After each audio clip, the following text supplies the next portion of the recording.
네, 안녕하세요. 네, 세경과 소명TV 특별 기획으로 저 최정은 팀장이 이제 행복에 관한 담론 두 번째로 인사를 드리게 됐습니다.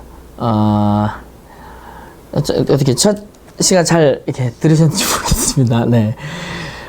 하면서 사실 저도 준비하면서 굉장히 좀 부끄럽기도 하고, 네, 고민을 많이 했는데, 과연 제가 이렇게 어떤 주제를 제일 행복해 할까, 좋아할까 하다가, 제 삶이 스스로 되게 행복을 찾아오고, 네, 불행도 되게 겪어보고, 이렇게 하면서, 과연 나에게 맞는 삶이란 게 어떤 것인가, 찾아오는 과정에 지금도 있고요. 근데 제가 나이에 비하여 그런 겪었던 일이 좀 셌다 보니까, 제가 막 중2 때 막 고3 거 공부하고 그랬거든요. 이렇게 막 맞으면서 막 공부하고 이런 좀 일반적으로는 안 겪을 강렬한 체험이 있었다 보니까 삶을 도대체 어떻게 해석해야 되나, 그런 상황에서도 난 살아야 되는데 하다 보니 그런 몸부림이 좀 있었던 것 같습니다. 저는 20살 비교적 좀 늦게 하나님 믿게 되는데, 심지어 농크리스천이었을 때에도 네, 도대체 삶이란 게 뭐지? 어떻게 살아야 되지? 남들이 이렇게 살면 행복하다가 나 안 행복해 보이는데, 막 이런 스스로의 고찰이 있으면서 이 주제가 제가 제일 행복해야 할, 그리고 많은 분들에게 도움을 드릴 수 있는 주제이지 않을까 생각이 들어서 하는 거니까요. 네, 기쁜 마음으로 함께 세계의 행복관들을 살펴보고 찾아보는 시간을 계속해서 가져보면 좋겠습니다. 오늘은 제가 지난 시간에 고대 그리스의 이야기를 좀 드렸는데요. 오늘은 갑자기 딴 데로 넘어가서 정작 잘 안 다루어지는 것 같아서 제가 어떻게 찾아봤습니다. 오늘의 주제는 조선시대입니다. 조선시대의 선비들은 과연 어떻게 행복을 스스로 생각했는가, 어떻게 사는 것이 좋은 삶인가, 요 얘기를 좀 드려보도록 하겠습니다. 요런 책이 있거든요. 네, 이 책에 나오는 내용을 좀 인용하도록 하겠습니다. 네, 첫 번째입니다. 네, 사제 김정국이라고 하는, 네, 문인, 1485년에 태어나서 1541년에 죽은 문인이 한 편지입니다. 누군가 다른 사람에게 보내는. 읽어보겠습니다. 자네가 쉬지 않고 집을 짓는다는 소문을 내가 서울에서 들었다네. 남들이 전하는 말이 정녕 사실이라면 차라리 그런 짓을 그만두고 조용히 살면서 하늘의 뜻에 따르는 것이 좋지 않겠는가? 사람이 세상에 태어나 70세를 산다고 하면 가장 장수했다고 한다네. 가령 나와 자네가 그렇게 장수하는 복을 누린다 해도 남아있는 세월이라야 겨우 10여 년에 지나지 않네. 무엇 때문에 노심초사하며 말 많은 자들의 구설수에 오를 짓을 사서 한단 말인가? 내 이야기를 해보겠네. 나는 20년을 가난하게 살면서 집 몇 칸 장만하고 논밭 몇이랑 경작하며 겨울에는 소못, 여름에는 배옷 몇 벌을 갖고 있네. 잠자리에 누우면 남는 공간이 있고 옷을 입었는데도 남은 옷이 있으며 주발 바닥에는 먹다 남은 밥이 있다네. 이 여러 가지 남은 것을 자산으로 삼아 한 세상을 으스대며 거리낌 없이 지낸다네. 천칸 되는 고대 광실 집에다 온갖 쌀밥을 먹고 비단옷 100벌을 갖고 있다 해도 그따위 물건은 내게는 썩은 쥐와 다를 바 없네. 호쾌하게 이 한 몸뚱이를 붙이고 사는 게 넉넉하기만 하네.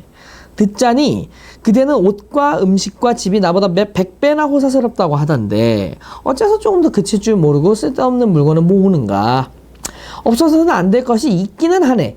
책 한 시렁, 검은고 한 벌, 벗 한 사람, 신 한 켤레, 잠을 청할 베개 하나, 바람 통하는 창 하나, 햇볕 쬐일 툇마루 하나, 차 다릴 화로 한 개, 늙은 몸 부축할 지팡이 한 개, 봄 경치 즐길 나귀 한 마리가 그것이네. 이 10가지나 되는 물건이 많기는 하지만 하나라도 없어서는 안 되네. 늙은 날을 보내는데 이 밖에 구할 게 뭐가 있겠나? 세상사 분주하고 고단하게 꾸려가는 가운데 저 산수관에서 10가지 물건과 보낼 재미를 생각하기만 하면 어느새 돌아가고픈 기분에 몸이 훨훨 날 듯하네. 그러나 몸을 빼내어 돌아갈 방법이 없으니 어쩌면 좋겠나? 내 벗은 이 점을 잘 헤아리게나. 네. 예, 김정국이라는 분이 황씨 아저씨, 황아무개에게 보낸 편지, 충고의 편지라고 합니다. 네, 김정국 씨는, 네, 그 호가 삼여거사라는 호를 실제로 졌다고 하는데요. 삼여거사는 무슨 뜻이냐면, 아까 여기 나왔던 말인데, 잠자리에 누우면 남은 공간이 있고, 옷을 입었는데도 남은 옷이 있고, 주발 바닥에는 먹다 남은 밥이 있다. 네, 요 세 가지 남는 것. 이 말을 따가지고 삼여거사, 세 가지 남는 것에 대한 뭐 거사, 큰 인물이다 뭐 이런 호를 지었다고 해요. 그러니까 그리고 아까 8가지 넉넉한 것이라고 하여 팔여라고 하는, 여라는 말을 참 좋아하시네요. 아호를 사용하시기도 했다고 합니다. 네, 그 친구가 이 팔여라고 하는 아호에 대해서 질문했더니 이렇게 대답했다고 해요. 토란국과 보리밥을 배불리 넉넉하게 먹고, 부들자리와 따뜻한 온돌에서 잠을 넉넉하게 자고, 땅에서 솟는 맑은 샘물을 넉넉하게 마시고, 서가에 가득한 책을 넉넉하게 보고, 봄날에는 꽃을, 가을에는 달빛을 넉넉하게 감상하고, 새들의 지저귀과 솔바람 소리를 넉넉하게 듣고, 눈 속에 핀 매화와 설이 맞은 국화에서는 넉넉하게 향기를 맡는다네. 한 가지 더, 이 7가지를 넉넉하게 즐기기에 팔여라고 했네. 라고 했다고 합니다. 그러니까 친구는 이렇게 화답했다고 해요. 세상에는 자네와 반대로 사는 사람도 있더군. 진수성찬에 배불리 먹고도 부족하고, 휘황한 난간에 비단 병풍을 치고 잠을 자면서도 부족하고, 이름나는 술을 실컷 마시고도 부족하다네. 울긋불긋한 그림을 실컷 보고도 부족하고, 아름다운 기생과 실컷 놀고도 부족하고, 좋은 음악을 다 듣고도 부족하고, 희귀한 향을 맡고도 부족하다고 여기지. 한 가지 더, 이 7가지 부족한 것이 있다고 그 부족함을 걱정하더군. 내 자네를 따라서 8가지를 넉넉하게 즐기는 사람이 되길 바랄 뿐, 속물을 따라서 부족함을 걱정하는 인간은 되고 싶지 않네 그려. 라고 합니다. 소위 말하는 청빈한 삶을 얘기한 것 같아요. 근데 저는 이 글을 읽으면서 청빈 필요한 것 같습니다. 인간에게 뭐 이렇게 청빈하다고 해서 에이 거지네 막 이렇게 하면서 함부로 놀릴 수는 없는 것 같아요. 그럼 과연 이 청빈을 어떻게 즐기는가 했을 때 저는 아까 이 팔여라고 하는 글을 보고 힌트를 좀 얻었습니다. 제가 이 김정국 씨라고 해야 되나요? 김정국 선비님으로부터 얻은 교훈은 작은 것을 세밀하게 느끼는 감각이었습니다. 작은 것을 세밀하게 느끼는. 여기 보면 뭐 책은 넉넉하게 본다. 뭐 맑은 샘물을 넉넉하게 마신다. 봄날에는 꽃을, 가을에는 달빛을 넉넉하게 감상한다. 뭐 이런 식의 말이 있는데요. 현대 시대에 비추어 보면 아유 이런 뭐 꽃이나 달빛뿐이겠습니까? 네, 정말 느낄 수 있고 즐길 수 있는 거리가 많죠. 미술관도 많이 있고, 네, 뭐 전시회도 많이 하고, 이렇게 많이 가는데, 제가 이제 유럽에서 미술관에 갔을 때 기억을 떠올려 보면, 이게 사실 저희가 미술 전문가가 아니다 보니까 다 까막눈 아닙니까? 잘 모르는데, 그 작은 무엇 하나를 이렇게 캐치해내는 그게 있어요. 물론 사전 지식도 필요하겠지만, 사전 지식이 없고, 화가가 누구인지 잘 모름에도 불구하고, 그 그림 옆에 써있는 작은 설명만 가지고 영어로 써있어서 막 겨우겨우 이게 읽어서 아, 이 사람이 이런 사람이구나. 이 그림이 이런 그림이구나. 이 작은 정보만 가지고도 인간은 이 어떤 작품과 어떤 세계와 나와의 공명을 통해서 무언가를 느낄 수 있는 감각이 있는 것 같습니다. 이렇게 내가 새롭게 창출해낼 수 있는 감각 말이죠. 근데 여기 적혀있는 이 김정국이라는 분은 이 감각에 매우 발달해 있는 분이었던 것 같습니다. 작은 거 하나로도 뭔가를 캐치해내는 거로 봐서는 네, 이 김정국 님으로부터는 그런 좀 인사이트를 얻은 것 같습니다. 그래서 소개해 드려봤어요. 네, 이게 첫 번째 조선시대의 한선비의 이야기고요. 두 번째 이야기는 우리 1,000원짜리 지폐의 초상화의 주인공 퇴계 이황의 이야기입니다. 부부 생활과에 관련된 이야기인데요. 한번 읽어보도록 하겠습니다. 이황이 제자에게 보내는 부부 생활과 관련된 편지입니다. 공자께서 말씀하시기를 천지가 있고 난 뒤에 만물이 있고 만물이 있고 난 뒤에 부부가 있고 부부가 있고 난 뒤에 부자가 있고 부자가 있고 난 뒤에 군신이 있고 군신이 있고 난 뒤에 예의를 베풀 곳이 있다고 하였네. 자사께서는, 그러니까 제자 얘기입니다. 군자의 도는 부부에게서 시작되니 지극함에 이르면 천재 밝게 드러난다 하시고, 죄송합니다. 자사가 제자가 아니군요. 자사라는 사람의 이름입니다. 또 시경에 처자간의 잘 화합함이 금슬을 연주하는 듯하다고 하였네. 이를 두고 공자께서 말씀하시기를 이렇게 되면 부모가 편안하실 것이다 고 하셨다네.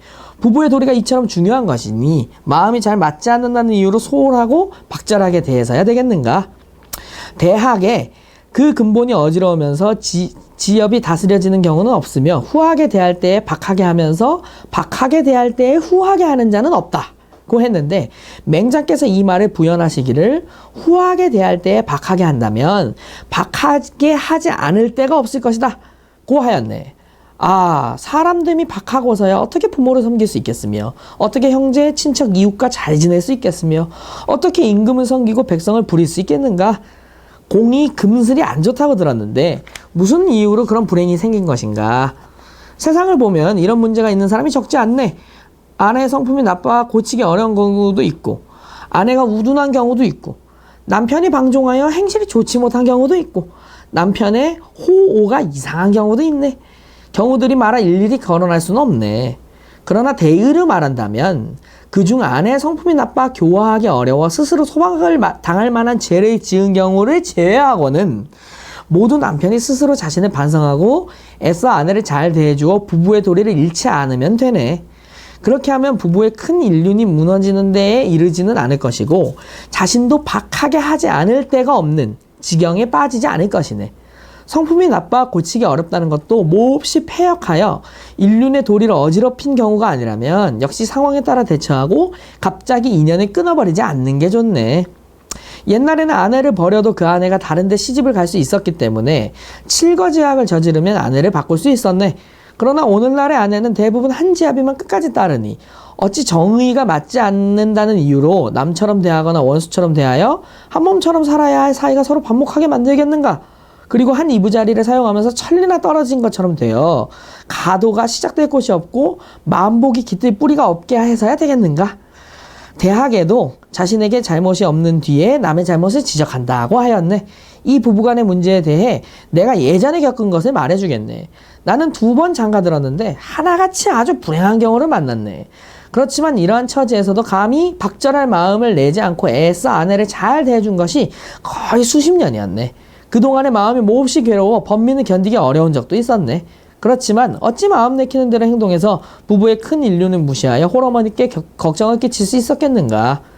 후 한때 지룬이 부부간의 문제에 대해서는 아비도 아들에게 마음대로 하지 못하는 것이다 라고 한 것은 참으로 인륜의 도리를 어지럽히는 말이니 이런 말에 핑계삼아 그대에게 충고하지 않을 수는 없네. 그대는 깊이 생각하고 반성해 잘못을 고쳐야 할 것을. 이런 잘못이 끝내 고쳐지지 않는다면 어떻게 학문한다고 하겠으며 올바른 행실에 대해 말할 수 있겠는가. 네, 이게 편지의 내용입니다. 퇴계 이황이 젊은 제자인 이함형이라고 하는 분에게 보냈던 편지입니다. 부부 사이가 좋지 않았던 이함형에게 충고하는 내용인데요. 네, 저는 이 내용을 읽고 일단 깜짝 놀란 건, 네, 제가 역사상을 알고 있던 위인의 과거사를 이렇게 제자에게 아무렇지 않게 이게 얘기했다는 점입니다. 네, 2번이나 장가를 들었다는 것도 저는 깜짝 놀랐고, 네, 그 아내가 이제 불행했다, 이제 좋지 않았다는 내용도 네, 있었다는 내용이 있는데요. 참고로 이 편지를 실제로 받은 이하명은 자신의 잘못을 고침으로써 결국 부부 사이가 다시 좋아졌다고 해요. 그리고 소박을 맞을 뻔했던 이 부인은, 이하명의 부인은 나중에 퇴계 이황이 이런 편지를 써줬다는 사실을 알고 은혜를 못 잊어서 이황이 세상을 떠났을 때 네, 심상을 3년 살았다고 합니다. 네, 마음속으로 상을 치르는 걸 얘기하는 거죠. 네. 그 퇴계 이황이 손자가 장가 갈 때도 이황은 이런 말을 했다고 해요. 그 부부가 되는 것이 인륜의 시작이고 만복의 근원이다. 그러니 부부는 비록 지극히 친하고 가깝더라도 지극히 바르게 대해야 하고 지극히 조심해야 하는 관계다. 그렇기 때문에 군자의 도는 부부에서 시작된다고 하는 것이다. 세상 사람들이 모두 이러한 이치를 잊어버리고 서로 함부로 대하다가 마침내 모욕하고 멸시하는 지경에 이른다. 이런 일은 모두 서로 손님처럼 공경하지 않는 데서 오는 것이다. 라는 말을 했다고 합니다. 저는 이 손님처럼 대한다는 말이 굉장히 인상 깊었습니다. 네. 이 과거 조선의 선비들이 부부 관계에 대하여 서로를 손님처럼 대하라. 라는 이야기를 했다고 하는데요. 이게 비단 우리나라에게만 해당되는 건 아닌 것 같아요. 네. 친밀한 관계가 되면 왜 친밀하니까 네, 괜찮겠지 하면서 이렇게 함부로 대하는 경향이 있습니다. 저도 이제 어머니께서 이제 계신데 어머니께 때로는 함부로 대하죠. 네, 어머니인데 네, 누가 이제 옆에서 보면 어머니 맞나? 이게 생각이 들 정도로 네, 함부로 대하고 특히 이제 가풍이 좀 엄한 분이 저를 봤을 때는 저는 어머니께 말을 편하게 하거든요. 어렸을 때 습관 때문에. 어머니 이렇게 하지 않는데 그런 것만 봐도 막 좀 나빴구만 이렇게 얘기를 하곤 하는데요. 제가 이제 어머니께 화가 이렇게 부스부스 올라올 때마다 저 자신을 돌아볼 때 이 손님처럼 대해라 라는 말을 이제 마음속에 생각하면서 합니다. 저는 이걸 조금 더 과하게 표현해서 우리 부모님을 남처럼 대해라 이렇게 생각을 하곤 하거든요. 이게 남처럼 대한다는 게 이렇게 인정 없이 이렇게 차갑게 대하라는 게 아니고 네, 항상 머릿속에서 과연 내가 남한테 이런 말을 할까? 근데 모르는 사람한테도 나 이렇게 얘기 안 할 텐데 왜 엄마 더 가깝고 더 친하고 더 나에게 좋은 분한테 왜 내가 이렇게 표현하지? 라고 했을 때 네, 갸우뚱하고 의아해지는 경우가 많습니다. 그래서 이 관련된 이 태계 이황으로부터 제가 얻은 인사이트는 손님처럼 대하라는 말과 더불어서 그럼 어떻게 손님처럼 대할 것인가 했을 때 실제적으로 선물하는 마음으로 남을 대하라 라는 말씀을 좀 드리고 싶었습니다. 네, 제가 많이 훈련을 받았던 부분이기도 하고요. 네, 교육을 할 때 제가 훈련을 시키는 부분이기도 한데 특히 이제 선물을 받는 것에 익숙하고 주는 것에 별로 안 익숙한 네, 청소년기의 친구들에게 관계성에 대해서 교육하고 강의할 때 굉장히 큰 도움이 됩니다. 선물을 하려면 나도 묵상해야 되고 내 처지나 지금 상황이나 그리고 결정적으로는 타인을 묵상해야 되잖아요. 저 사람이 어떤 사람이었지? 저 사람 뭐 좋아하더라? 저 사람이 지금 보니까 이런 게 필요해 보이는데 이런 식으로 타인을 계속 관찰하고 기쁜 마음으로 이제 감시하는 게 아니라 네, 좋은 선한 마음으로 묵상을 해야 되기 때문에 관계, 부부관계도 물론 포함하여 인간의 전반적인 관계를 돈독해 함에 있어서 굉장히 도움이 되는 훈련이라는 생각이 듭니다. 뭐 정서적으로도 그렇고 실제적으로도 그렇고 내가 저 사람의 선물이 되었으면 네, 손님에게 이렇게 선물을 주잖아요. 이런 마음으로 타인을 대하는 것이 굉장히 이제 인간의 삶이 이롭다라고 하는 것이 이제 조선시대 선비들의 생각이었다고 합니다. 네. 그 다음으로 세 번째로 볼 것은 우리가 갑자기 영화 이름이 기억이 안 나는데 광해였던 것 같은데요. 이병헌 씨가 이제 나오는 거기 류승룡 씨가 나와서 이제 신하 역할로 나오는데 류승룡 씨가 이름이 비슷하네요. 류성룡으로 나오죠. 네, 조선시대 재상입니다. 명재상인데 이분이 이런 말을 했다고 합니다. 새 아들에게 보낸 편지입니다. 한번 읽어보겠습니다. 편지를 보고 무사한 줄을 알게 되니 마음의 위로가 된다. 이곳도 또한 종전과 변함이 없다. 스님이 너희들이 새벽까지 글을 읽는다고 하던데 참으로 그런가? 고서에 이르기를 삼경에 이르기까지 잠을 자지 않으면 피가 심장으로 돌아가지 않으며 그래서 여위고 파리해진다고 했다. 나아감이 빠르면 물러남도 빠르게 되니 느긋하게 여유를 가지고 꾸준히 나아가는 것이 것의 유익함만 못하므로 기운을 헤아리면서 독서를 하여 나에게 걱정을 끼치지 않도록 해라. 너희들 맹자를 읽었느냐? 학문은 정밀하게 사색하고 자세히 질문하는 것을 귀중하게 여긴다. 너희들은 언제나 깊이 사색을 하지 않기 때문에 의문이 일어나지 않으며 의문이 일어나지 않기 때문에 질문을 하지 못하는 것이다. 만일 이와 같이 한다면 책을 많이 읽은들 무슨 도움이 되겠는가? 노력하기 바란다. 며칠 동안 너희들을 보고 싶은 생각을 참을 수가 없었다. 들리는 바로는 조용하고 편안한 곳에서 글을 읽는다고 하니 위로가 된다. 너희들은 학문을 닦는 일에는 그다지 노둔하지 않으므로 그런대로 남을 따라갈 수는 있으나 옹졸함이 너무 심하고 기운이 세지 못하여 움츠러들고 물러나기를 좋아하면서 매양 남의 아래에 있으려고만 하는 것이 탈이다. 글을 읽고 외우는 여가에 마음을 다스리고 원기를 수양하는 공부를 잊지 않도록 해라. 그렇게 하면 모든 일이 용렬한 지경에까지는 이르지 않을 것이다. 네, 아버지의 마음이 아주 잘 느껴지는 편지죠. 이게 물론 이제 과거에는 이런 문체는 아마 아니었을 것 같은데 아마 한자로 썼겠죠? 근데 제가 이 조선에 대한 자료를 찾아보면서 느낀 거는 굉장히 조선시대라고 해서 저는 6.25 사상 뭐 이런 거를 봐서 막 강직하고 딱딱하고 이럴 거라고 생각했는데 역시 사람 사는 건 비슷하구나 라는 생각을 많이 했습니다. 제가 이 편지에서 얻은 류성룡 님의 인사이트는 이 글에 나옵니다. 나아감이 빠르면 물러남도 빠르게 된다 라고 하는 것입니다. 네. 여기서 얻은 저의 인사이트는 이게 이제 아버지가 자녀에게 한 말이지 않습니까? 그래서 굉장히 뭐랄까요? 어른의 넉넉함, 어른의 여유, 요것이 제가 이 글을 통해 얻은 인사이트입니다.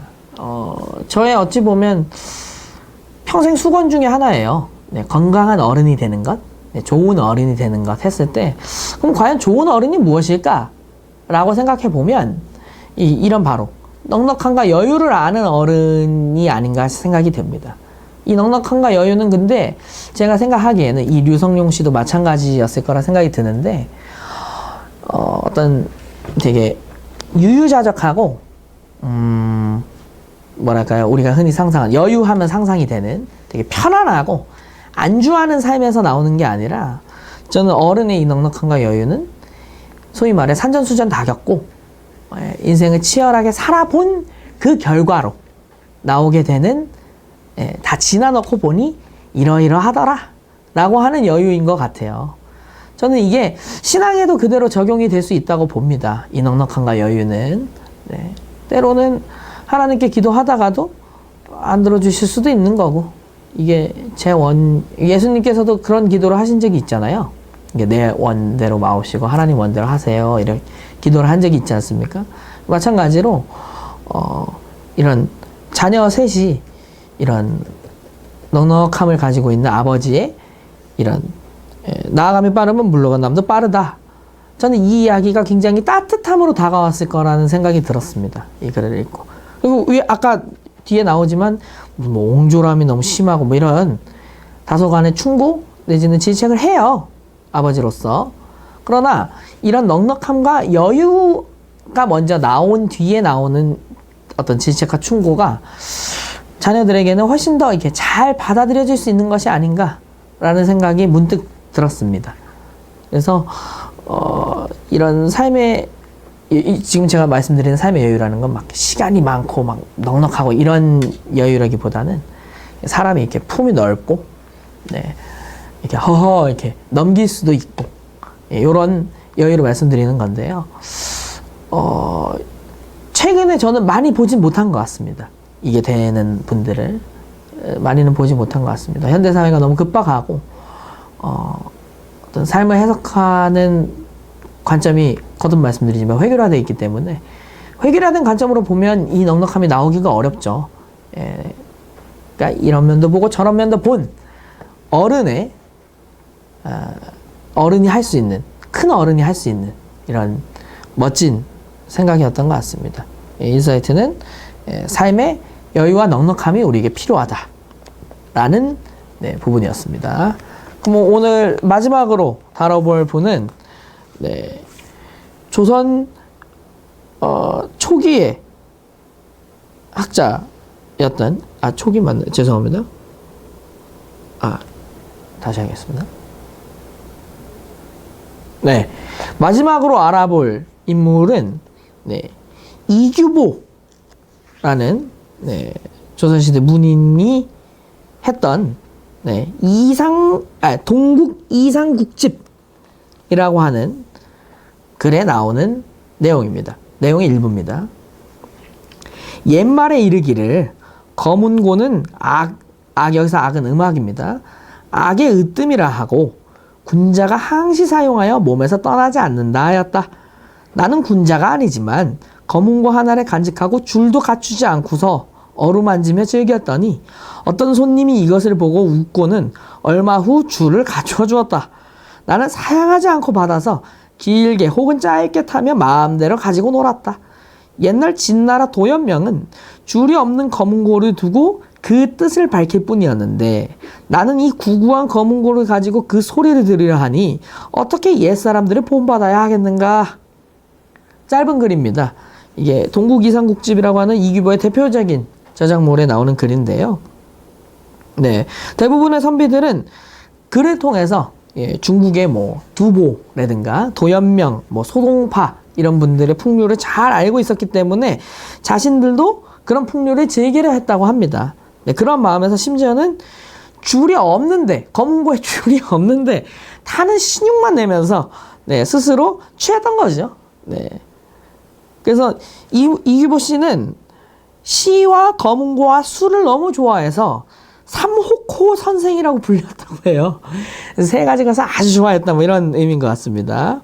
네. 그래서 이규보 씨는 이런 음악을 통하여 자신의 풍요를 좀 즐겼던 그 선비지만 즐겼던 분입니다. 또 이규보는 적의라고 하는 시에서 이렇게 얘기합니다. 홀로 앉아 금을 타고 홀로 잠들어 자주 마시니 검은고 소리는 이미 내 귀를 거스르지 않고 술 또한 내 입을 거스르지 않네. 어찌 꼭 지음을 기다릴 건가? 또한 함께 술 마실 벗 기다릴 것도 없구려. 뜻에만 맞으면 즐겁다는 말, 이 말을 나는 가져보려네 라고 했습니다. 그래서 그 옛 선비들은 자연과 더불어 풍류를 즐기는 것이 일반적인 교양처럼 여겨졌고 또 인격 수양의 중요한 방편이기도 했고요. 근데 풍류는 이제 여러 사람과 더불어 즐기는 게 있었고 이제 혼자 다른 사람들과 간섭받지 않고 혼자 즐기는 풍류가 있었는데 이 혼자 즐기는 풍류에서 빼놓을 수 없었던 것이 검은고였다고 합니다. 네. 조선 초기 학자 성현에 얽힌 일화 속에 검은고와 더불어 혼자 즐기는 풍류의 일면을 볼 수 있는데요. 네. 조선 인조 때 문신인 박동량이 지은 기재잡기라는 데 나오는 이야기입니다. 홍정이라는 사람이 성현의 아들인 우의정 성세창과 친숙했다. 그가 어느 눈 내린 밤에 성세창을 찾아가 동쪽 언덕 별실의 한가한 창문 아래서 오순도순 이야기를 나누고 있는데 한밤중에 뜰가에서 검은고 소리가 들렸다. 창구멍으로 가만히 내다봤더니 한 늙은이가 매화나무 밑에 눈을 쓸고 앉아 하얀 백발을 날리면서 검은고를 타고 있었다. 그 손가락 끝에 울려나오는 맑은 소리는 지극히 기이하였다. 그 사람이 자신의 아버지라고 성세창이 말하였는데 어느새 당에 손님이 있는 것을 알았는지 그 노인은 서둘러 검은고를 거두어 가지고 들어가 버렸다. 홍정은 이 장면을 다음과 같이 적어 남겼다. 그때 달빛이 밝아 대낮 같고 매화가 만개했는데 백발이 바람에 날려 나부끼고 맑은 음향이 매화 향기를 타고 흐르니 마치 신선이 내려오는 듯 문득 맑고 시원한 기운이 온몸에 가득함을 느꼈다. 용재 선생은 참으로 선골유골의 풍류객이라 할 만하다. 이렇게 얘기를 했다고 합니다. 그러니까 혼자서 검은고를 이렇게 타다가 손님이 들어온 걸 알고 후닥닥 검은고를 치우고 들어갔다는 얘기인데요. 이게 검은고를 혼자서 이렇게 뚱기뚱기 이렇게 타는 게 스스로에게 즐거움이 되고 만족함이 됐다고 하는 겁니다. 여기서 이제 얻은 인사이트는 각자의 놀이가 필요하다라는 것이었습니다. 저가 아까도 말씀드렸지만 조선시대 선비들이라고 해서 이게 굉장히 좀 딱딱하고 하늘천 따지만 읽고 네, 그 김홍도의 풍속화에 그려져 있는 것처럼 이제 못 외우면 회초리 맞고, 물론 그런 일이 있었겠죠. 그리고 이제 제가 감히 조선시대의 삶을 다 상상할 수는 없겠습니다만 굉장히 불편한 점이 많았지 않겠습니까? 네, 인생의 삶에 있어서 지금처럼 뭔가 갖춰져 있는 시대가 아니었다 보니까 또 뭐 예를 들어 소장농이라든지 뭐 원님의 수탈이 심한 마을에 사는 뭐 농민의 삶 이런 걸 생각해 봤을 때는 쉽지 않았겠죠. 그러나 조선시대 사람들에게도 나름의 놀이가 있었고 나름의 삶을 즐기는 방식이 있었다라고 하는 것이 중요한 여기서 찾은 인사이트였던 것 같습니다. 저는 이제 직장인 밴드를 하는데요. 직장인 밴드에서 베이스를 연주합니다. 근데 베이스를 연주할 때 사람들이 많이 물어요. 이걸 왜 연주하냐. 물론 연주를 맨 처음에 베이스를 하게 된 계기는 저희 교회 찬양팀 때문이었습니다. 네, 저희 교회 찬양팀에 들어가서 아예 베이스는커녕 기타라는 악기 자체를 만져본 적도 없는 상태로 말 그대로 이제 맨 땅에 헤딩해서 네, 이미 기존의 찬양팀에 베이스를 잘 치시는 분들을 이렇게 붙잡고 물어보고 이렇게 하면서 베이스를 뭐 때로는 레슨도 받고 이러면서 이제 찬양팀에서 연주를 하기 위해서 베이스를 배운 거거든요. 근데 이렇게 하다 보니까 네, 음을 좀 더 깊게 알게 되고 또 베이스는 특징이 혼자서 칠 수가 없는 어려운 악기거든요. 치려면 칠 수 있는데 아주 이제 베이스 연주가 이제 경지에 이른 분들은 혼자서 솔로 연주를 하시기도 하시지만 네, 보통 베이스 연주는 이제 그룹 사운드로 네, 다른 음들이 받쳐주는 가운데에서 네, 베이스를 연주하게 된단 말입니다. 그러면 그 여럿이 있는 가운데에서 베이스가 또 때로는 튀어 보이기도 하고 때로는 이렇게 묻혀서 다른 악기들을 이렇게 보조해 주기도 하고 근데 이런 가운데에서 들리는 음의 조화 그리고 그 안에서의 베이스의 독특함들 이런 것들을 처음엔 당연히 몰랐죠. 이게 뭐야? 이 베이스 뭐 뭣도 없고 뭐 무겁기만 하고 이게 뭐야? 했다가도 네, 음악을 들으면 들을수록 베이스라는 악기를 알면 알수록 네, 베이스라는 악기의 매력에 이렇게 빠지게 된 것 같습니다. 네, 저는 하다 보니까 알게 된 거거든요. 그래서 저는 지금도 벌써 이렇게 제가 연주를 하고 취미생활로 직장인 밴드, 지금 이제 차량팀을 하지 않고 직장인 밴드만 하는데 이렇게 한 게 거의 한 5년, 6년 이렇게 된 것 같습니다. 그러니까 베이스를 제가 원래 처음 쳤던 것까지 감안하면 10년이 넘은 것 같아요. 근데 저는 음악을 좋아하고 즐기는데 항상 좀 아쉬웠던 부분이 음악을 계속 이렇게 듣다 보면 음악을 듣는 걸 넘어서서 이 음악 하는 사람들을 직접 보고 싶어졌어. 해서 이제 음악 감상회 내지는 공연을 보게 되고 공연을 이렇게 보고 즐거워하다가 공연을 보는 거에 그치지 않고 내가 저 음악을 직접 연주할 수는 없는 것인가? 해서 네, 음악을 연주하는 위치, 그러니까 저처럼 직장 밴드를 하는 실제 악기를 다루는 이런 위치까지 이렇게 해보는 좀 더 이제 적극적인 태도가 있었으면 하는 바람이 항상 있는데 우리나라는 전반적으로 지금 현대에서 제가 봤을 때는 문화를 소비하는 형태가 굉장히 소극적이라는 생각이 많이 들었습니다. 물론 이거를 즐기는 정도의 수준이 내 삶을 너무 해치거나 내가 해야 할 중요한 것도 못할 수준이 되면 안 되겠죠. 안 되겠죠. 그리고 남들에게 뭐 과시하려고 한다거나 내가 이 활동을 하는 것이 근데 그래서도 안 되겠죠.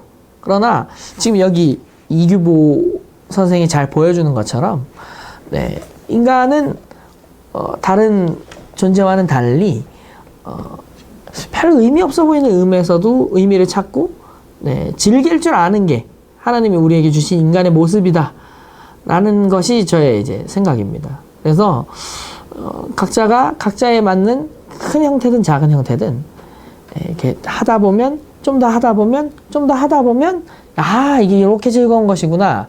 이것이 가져다 줄 수 있는 즐거움이 요거로구나. 네. 이런 것을 좀 체험할 수 있는 그래서 삶의 좀 풍요로움과 다양한 모습들을 경험할 수 있는 좋은 계기가 되지 않나 이렇게 생각이 듭니다. 조선시대에 4명의 사실 굉장히 다 유명한 분들인데요. 네, 김정국 님만 제외하고는 선배님만 제외하고는 저는 다 들어본 분들이었는데 네, 조선시대의 4명의 글을 통해서 과연 그 시대의 사람들은 어떻게 즐거움을 찾았나 어떻게 행복감을 누렸나, 삶을 어떻게 바라보았나, 이런 것들을 좀 살펴보았습니다. 여러분의 행복의 지평이 넓어지는데 도움이 되었길 바라면서 두 번째 시간 여기서 마치도록 하겠습니다. 감사합니다.